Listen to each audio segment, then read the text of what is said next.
Good evening. 250 years ago, a group of visionaries penned some really important words as a preamble to the Declaration of Independence. We hold these truths to be self-evident. And among these, it's self-evident, is life, liberty, and the pursuit of happiness. And yet we stand today with evidence that suggests that there are some challenges to that ideal. Not very long ago, 62% of the middle class represented the nation's wealth. That declined pretty quickly to 42%. Just imagine that for a second. Our middle class used to be large, and the wealth that the middle class owned was 62%. It is now down to 42%. And in that decline, there's financial stress. Why? Because if you look at the wages, real wages of the majority of workers, and then you overlay that, the increases of the core expenses like healthcare, education, food and energy, they've grown at a much faster rate. And at the center of this is the access factor.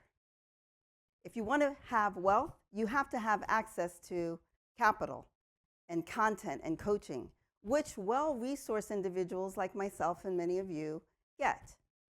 But what about everyone else, who I posit is just as worthy? I'm Valerie Mosley. I was a partner at a large private global investment management firm, yes, where I managed billions of dollars. And I love managing money. And while there, I get a call from my brother who needs some money, and I say, Jamie, give me a second. 10 years my senior. Let me wire it. I don't want to go through Western Union. They're expensive. He says, Valerie, I don't have a bank. I say, whoa, you don't have a bank? I've been talking about the unbanked. How do you manage? And he says, well, I get my money, I go down on the bus. And then I did the research. My brother was charged, take a guess, 400% interest for an emergency loan, which is the national average for payday loans, 400%, where I and partners were getting access to capital at 2.5% when interest rates were zero. It wasn't commensurate with his concomitant risk. My sister, she's a nurse. She says, Val, I need to get a car.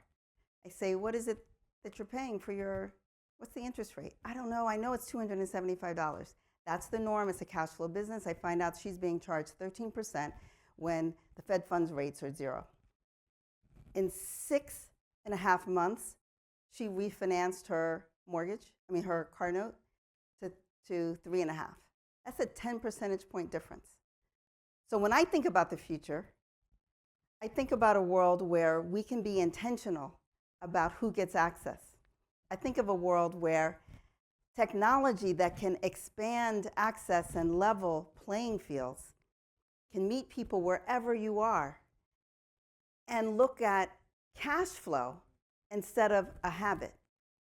So I started off in credit, and I was lending to companies, and there's a precedent. If you are a company that has paid your bills repeatedly on time, and you have steady cash flow, you're going to get access to capital. But consumers have to show up with a FICO score. What does that mean? That if you're young and you don't know, your scores are lower. Look at the graphs. You start off low, and as you move ahead, the performance of your FICO score improves because you learned. If you come here from another country, and I have friends that were doing quite well, and they say, I can't get a house because I came from another country and I was told to pay everything by cash. You come here, you can't get a house because you've never borrowed before. That doesn't make sense. So when I imagine a world for the next 250 years, your current wealth doesn't define your worth. Your current worth doesn't define your wealth. And right now, asset managers and wealth managers will focus on people who already have assets. Why? Because they get paid a percentage of the assets that they manage. But AI can level that playing field. What if we met you wherever you are and said, you deserve to get a house. Let's make sure you've been paying on time. Let's make sure you get access to the capital to own a home. Let's make sure that we can teach you and make sure that we are putting you where the puck is going, so that in the not too distant future, it won't be required that you have to be an accredited investor to be able to get access to the assets that tend to appreciate in value, because this investment will be tokenized. I'm excited about that. So that AI access is huge, but it needs to be paired with compassion. Because what we know is that if you've experienced financial trauma, it affects your brain subconsciously. What we know is that if you've experienced some financial trauma, you may not even try. And so I'm really excited today about the future. And in this future, we're talking about cash flow lending, so more people get access to the ability to own assets that go up like homes. What I know also is that there are 102 million renters in the United States. Why are they not homeowners? They're people who are overlooked because they aren't seen, not because they aren't good credit risk. And I'm excited.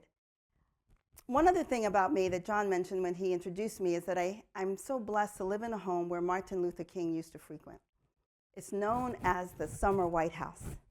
And what I'm so excited about when I think about the future is that there were people of all backgrounds that would come together and say, this isn't okay. What is it that we can do? So I have a call to action to anyone who has a heart. And Warren Buffett has a heart around making sure that this missing middle, it's the eroding middle class that needs our arms virtually and otherwise put around our consumers, our fellow men and women. And so I have a dream too, and that one day we are not going to be judged by what's in our bank account, and we're going to get access to information, which is content, capital, and coaching, regardless of where you begin, to make sure that the information is personalized so you too can have a very bright future. Thank you.